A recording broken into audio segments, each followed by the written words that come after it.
निहाल के बीमार होने पर अच को अवधरा की कमी और खलने लगी थी। अब आगे सुबह हो चुकी थी। अच पूरी रात नहीं सोया था। उसे बस निहाल की चिंता हो रही थी।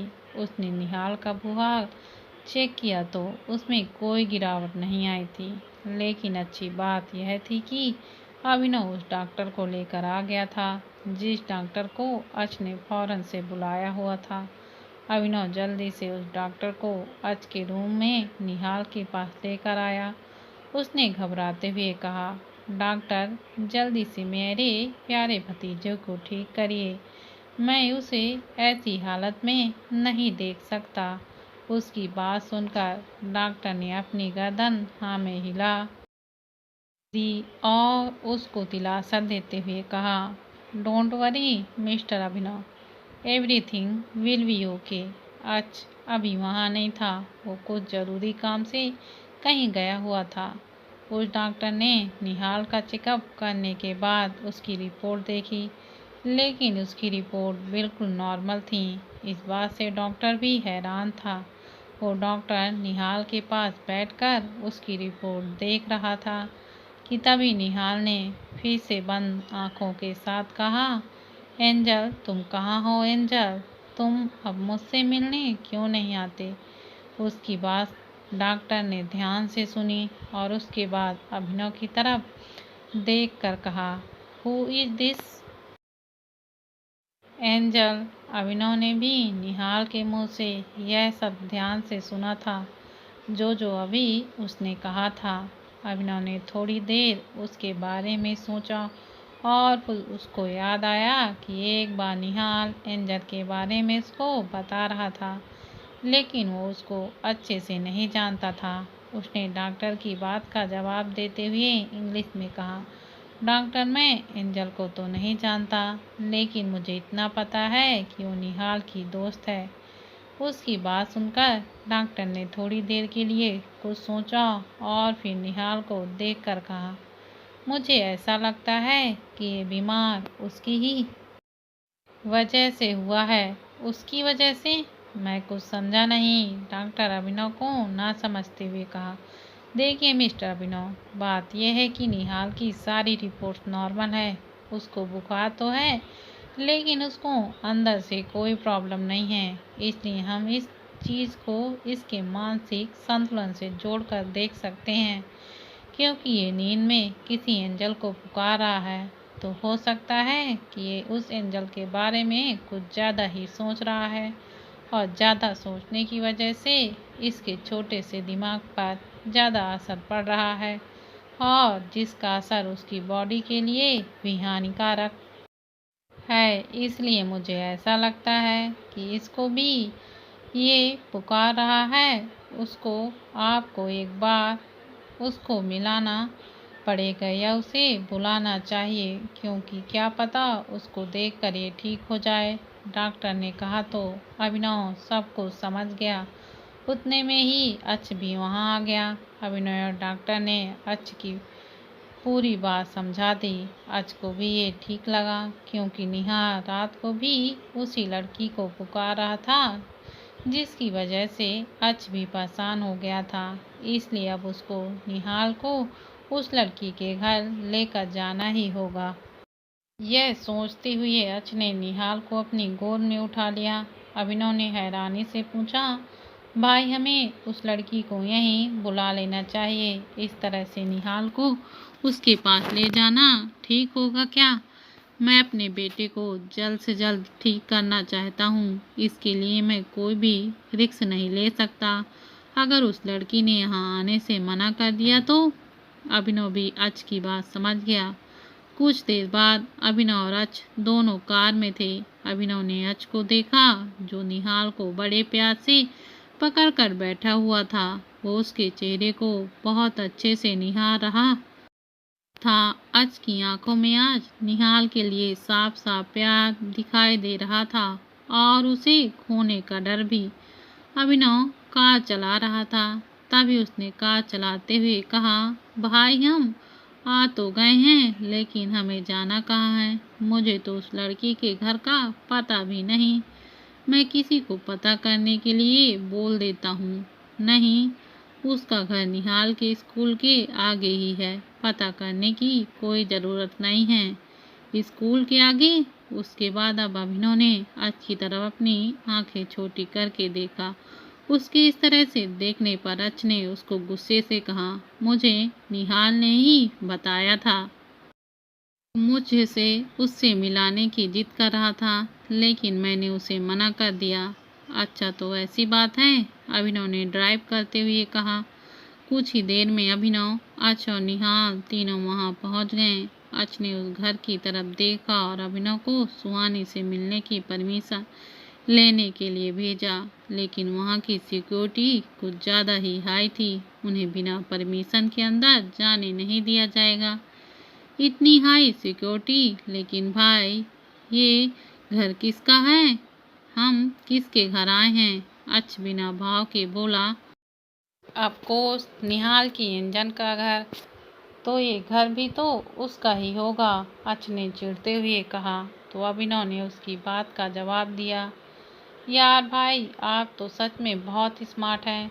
उसके बाद अभिनव कार से उतर गया और जाकर उन गार्ड से बात करने लगा, लेकिन वो गार्ड किसी भी हालत में उन्हें अंदर जाने की परमिशन नहीं दे रहे थे, क्योंकि निहाल ने उन्हें साफ साफ कहा था कि अगर उन्होंने किसी अनजान को ऐसे ही अंदर जाने दिया तो उन्हें मौत के घाट उतार देगा। उतने में ही वहां पर एक गाड़ी आकर रुकी और अच के बॉडीगार्ड उससे बाहर निकले। वो इतने डरावने लग रहे थे कि उन्हें देखकर कोई भी डर सकता था। उन्हें देखकर बता सकता था कि वो सब कोई आम बॉडीगार्ड्स नहीं हैं, वो सब प्रोफेशनल हैं। वो बॉडीगार्ड एक कतार में आए और जाकर अभिनव के पीछे खड़े हो गए। उन सब बॉडीगार्ड्स को देखकर वो सिक्योरिटी गार्ड्स भी डर गए, लेकिन उनके लिए अपने मालिक की आज्ञा का पालन करना परम धर्म था।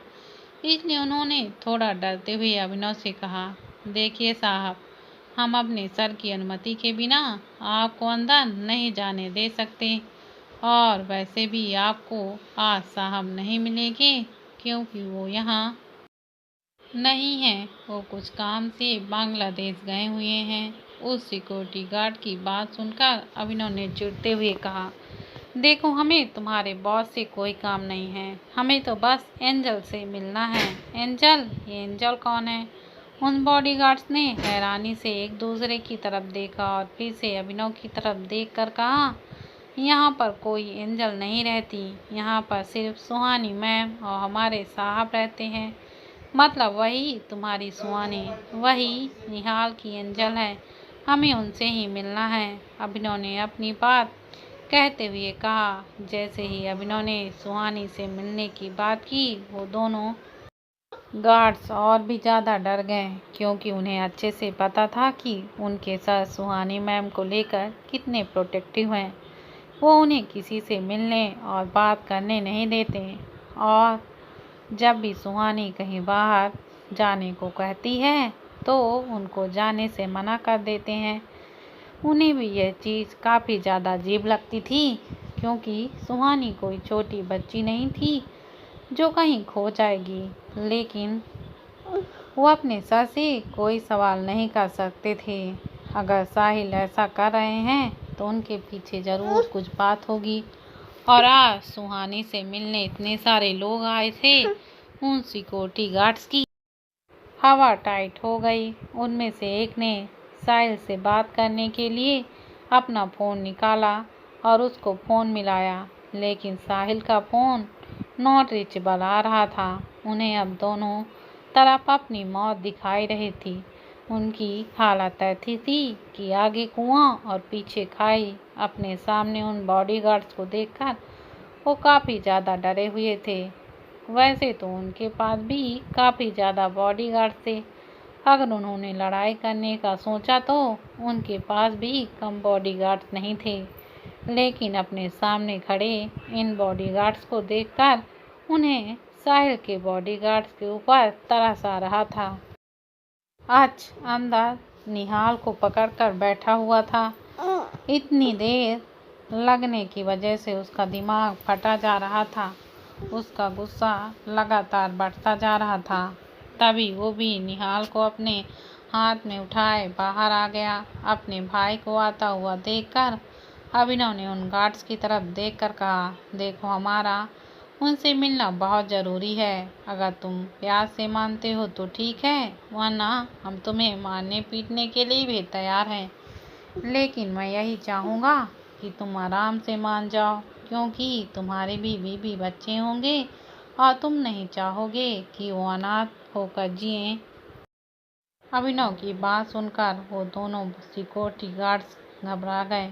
तभी उन सिक्योरिटी गार्ड ने अच्छा और निहाल को देखा। वो उन्हें इस तरह से देखकर काफ़ी ज़्यादा हैरान थे कि तभी अभिनव ने अपनी बात आगे बढ़ाते हुए कहा, ये मेरा भतीजा है और यह काफ़ी ज़्यादा बीमार है और ये बार बार अपनी नींद में है सुहानी का नाम लिए जा रहा है। इसलिए डॉक्टर ने हमें सलाह दी है कि इनके ठीक होने के लिए सुहानी के इससे मिलना काफ़ी ज़रूरी है। इसलिए तुम दोनों मुझे और मेरे भतीजे को सुहानी से मिलने दो। अगर मेरा भाई नहीं मिलेगा तो भी चलेगा, लेकिन मुझे और मेरे भतीजे का सुहानी से मिलना बहुत ज़रूरी है। अभिनव ने कहा तो अच ने उसे घूर कर देखा। उसकी बात सुनने के बाद उन दोनों बॉडीगार्ड्स ने एक दूसरे की तरफ देखा। जो भी हो, ये तो वो इंसान ही थे। उन्हें उस बच्चे को ऐसी हालत को देखकर काफ़ी बुरा लग रहा था, लेकिन उनके मन में कहीं न कहीं ये शक भी था कि अगर ये सब नाटक कर रहे होंगे तो फिर। कुछ देर सोचने के बाद उन्होंने ये फैसला लिया कि वो सुहानी से इस बारे में बात करेंगे। इसलिए उनमें से एक बॉडीगार्ड्स ने उनसे इस बच्चे का नाम पूछा और अंदर सुहानी से परमिशन लेने चला गया। सुहानी अंदर बैठकर टीवी देख रही थी। जैसे ही वो गार्ड्स अंदर आया तो सुहानी ने उससे पूछा, क्या हुआ? उसके बाद उस गार्ड्स ने जो भी कुछ बाहर हुआ सबको सुहानी को बता दिया। जैसे ही सुहानी ने सुना तो उसके दिमाग में निहाल का चेहरा आया। उसका दिल बैठ गया। वो सचमुच उस बच्चे से प्यार कर बैठी थी, लेकिन उसकी तबीयत भी कुछ दिनों से ठीक नहीं थी। इसलिए साहिल ने उसे कहीं भी जाने के लिए मना किया हुआ था और इसी वजह से वो निहाल से कई दिनों से नहीं मिल पाई थी। सुहानी ने उस गार्ड से तुरंत निहाल और उसके साथ जो भी आए हुए थे उन्हें अंदर भेजने को कहा। सुहानी की परमिशन मिलते ही उन गार्ड ने अभिनव निहाल को अंदर जाने की इजाज़त दे दी। जैसे ही अभिनव निहाल अंदर आए तो उन्होंने एक लड़की को देखा जिसकी पीठ उसकी तरफ थी। उस लड़की के लंबे बाल थे और उसने एक प्लाजो सूट पहना हुआ था जो ग्रीन कलर था। उसने अपने गले में एक दुपट्टा लिया हुआ था और उसके लंबे बाल थोड़े थोड़े लहरा रहे थे। आज की नज़र जैसे उस लड़की पर गई, उसको अचानक से धरा की याद आ गई। वो धरा से इतनी मिलती जुलती क्यों थी? का दिल अचानक से धड़कने लगा। उसको हमेशा से ही ऐसा एहसास होता था कि धरा जिंदा है और वो एक दिन उसके पास ज़रूर आएगी। और आज सुबह से ही उसका मन काफ़ी बेचैन हो रहा था और धरा का ख्याल उसके दिमाग में बार बार आ रहा था। आज अपनी ही सोच में था। हाँ, अभिनव उस लड़की के पास पहुंच गया था। उसने उसके पीछे खड़े होकर कहा, हेलो मिस। जैसी सुहानी ने अभिनव की आवाज़ अपने पीछे से सुनी तो वो पीछे मुड़ गई। जैसे ही अभिनव ने उसकी शक्ल देखी वो काफ़ी ज़्यादा डर गई। वो इतना ज़्यादा डर गया था कि उसकी चेहरे से पसीने छूटने लगा था। वो भाग कर अच के पास गया और उसके पीछे छुपते हुए कहा, भाई भाई जल्दी से चलो, जल्दी से यहाँ से चलो। हमारे साथ छलावा किया गया है। ये धरा भाभी का भूत है। जल्दी चलो जल्दी। मुझे ऐसा लगता है कि भाभी आप और निहाल को काफ़ी ज़्यादा मिस कर रही थी, इसलिए उन्होंने यहाँ हमें बुलाया और अब वो हमें मारने वाली हैं। ताकि हम भी उनके जैसे बन जाएं। अभिनव कहता जा रहा था, लेकिन अच की नज़र सुहानी के ऊपर ठहर गई थी। वो बिना अपनी पलकें झपकाए उसको ही देखे जा रहा था। सुहानी को समझ में नहीं आया कि उसके सामने मौजूद लड़का उससे इतना डर क्यों गया।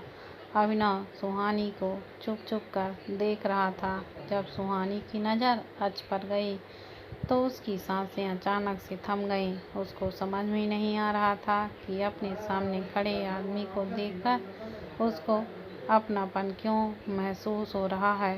क्यों उसको अपने सामने खड़े आदमी को देखकर महसूस हो रहा है कि वो उसे सदियों से जानती है। लेकिन तभी उसकी नज़र अच के गोद में बैठे बेहोश पड़े निहाल पर गया। सुहानी अपने दिमाग में से सब ख्याल निकालकर भागकर निहाल के पास गई। उसने झट से निहाल को अच की गोद से ले लिया। अच अभी भी अपनी ही जगह खड़ा हुआ था। उसको समझ में नहीं आ रहा था कि वो कैसे रिएक्ट करे। सुहानी ने अच को इस बार पूरी तरह से इग्नोर किया और निहाल को वो सीधा अपने बेडरूम में ले गई।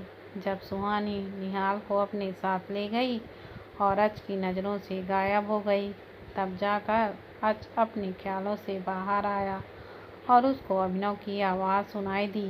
अभिनव उसको हिला हिला के कह रहा था, भाई भाई वो निहाल को ले गई, वो चुड़ैल, प्लीज़ कुछ करिए। अच ने उसकी बात का कोई जवाब नहीं दिया और वो उस दिशा में गया जहाँ अभी अभी सुहानी निहाल को लेकर गई थी। उसके कदम बहुत तेज थे। जब वो सुहानी के कमरे में पहुंचा तो उसने वहां पर देखा कि सुहानी बड़े आराम से निहाल के सर पर हाथ फेर रही है। वो अपने कदम बढ़ाकर आगे गया और उसने सुहानी को उसकी बाजू से पकड़ लिया और उसको दीवार के सहारे ढकेल दिया। अब सुहानी और अच आमने सामने थे। उसके इस तरह से बिहेव करने से सुहानी हैरान थी। उसको एकदम से झटका लगा था। उसने घूर कर अच को देखा और उसके ऊपर चिल्लाते ही कहा, आप ये क्या कर रहे हैं? आपका दिमाग तो ठीक है ना? ये क्या बदतमीजी है? छोड़िए मुझे। सुहानी ये कहते हुए अच को धक्का दिए जा रही थी, लेकिन अच बस उसकी आंखों में देखे जा रहा था। वही एहसास, वही दिल का धड़कना, वही आंखें, वही सब कुछ, इतनी बड़ी सिमिलैरिटी।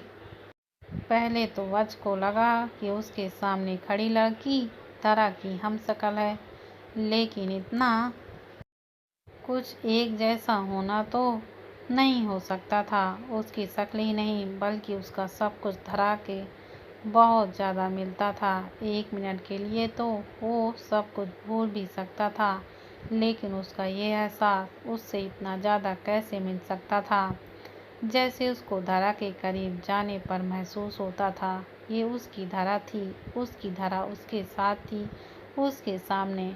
अच अपने ही ख्यालों में था। उसको ये नहीं पता था कि सुहानी को कैसा महसूस हो रहा है। लेकिन तभी अच का फ़ोन बजा। पहले तो उसने एक बार उसको इग्नोर किया, लेकिन वो बार बार रिंग करने लगा तो उसने चिढ़ते हुए सुहानी को छोड़ दिया और फ़ोन उठाने के लिए बाहर चला गया। बाहर जाकर उसने चिढ़ते हुए फ़ोन उठाया और चिल्लाते हुए कहा, क्या हुआ? बॉस, आपको परेशानी देने के लिए माफ़ी चाहता हूँ, लेकिन जो खबर हमारे हाथ लगी है वो आपके लिए बहुत ज़्यादा महत्वपूर्ण है। सामने वाले इंसान ने कहा तो अच थोड़ा शांत हो गया। जो भी बात है जल्दी कहो। अच ने कहा, बॉस, आपने हमें साहिल कपूर के बारे में पता लगाने के लिए कहा था, तो हमने उसके बारे में छान भी की। हमें उसके बारे में एक ऐसी खबर पता चली है जो आपको अंदर तक हिला देगी। साहिल कपूर इंडस्ट्री छोड़ने के बाद शिमला में अपने होम टाउन रहने चला गया। वहाँ पर उसका अच्छा खासा बिजनेस था, लेकिन बात ये नहीं है कि उसका अच्छा खासा बिजनेस है। बात तो ये है कि उसके साथ एक लड़की रहती है और वो लड़की उसके साथ 4 साल पहले से रह रही है। और हैरानी की बात तो ये है कि वो लड़की बिल्कुल धरा मैडम जैसी दिखती है। सामने वाले इंसान की बात सुनकर अच थोड़ी देर के लिए चुप हो गया। ऐसा लग रहा था कि सारे बम आज के आज एक साथ उस पर गिरे हैं। अब उसको धीरे धीरे सब कुछ समझ में आने लगा था। उसके दिमाग में 4 साल पहले जो भी हुआ वो सब कुछ किसी रोलर कोस्टर की तरह घूमने लगा। उसको ये तो बात तो पहले से ही पता था कि साहिल कपूर पहले से ही धारा को पसंद करता है, लेकिन उसको पाने के लिए वो इस हद तक गिर जाएगा ये अच को बिल्कुल भी आइडिया नहीं था। उसकी सबसे बड़ी गलती ये रही थी कि उसने उस हादसे के बाद कोई भी जानकारी नहीं करवाई, क्योंकि सब लोगों ने उसे बात मानने के लिए मजबूर कर दिया कि धरा जा चुकी है। और सच बात तो यह थी कि इस हादसे में जितने भी लोग अंदर रह गए थे उनमें से किसी की जान नहीं बची थी। लेकिन साहिल कपूर इतनी बड़ी चाल खेलेगा उसको यह पता नहीं था। उसने सिर्फ उसके बारे में अपने आदमी से पता करने के लिए इसलिए कहा था क्योंकि कहीं ना कहीं उसको कुछ ना कुछ गड़बड़ लग रही थी। जिस तरह से साहिल उसके ऊपर नज़र रख रहा था उसमें अच को कुछ न कुछ तो भनक लग चुकी थी। लेकिन इतनी बड़ी बात होगी अच को मालूम नहीं था।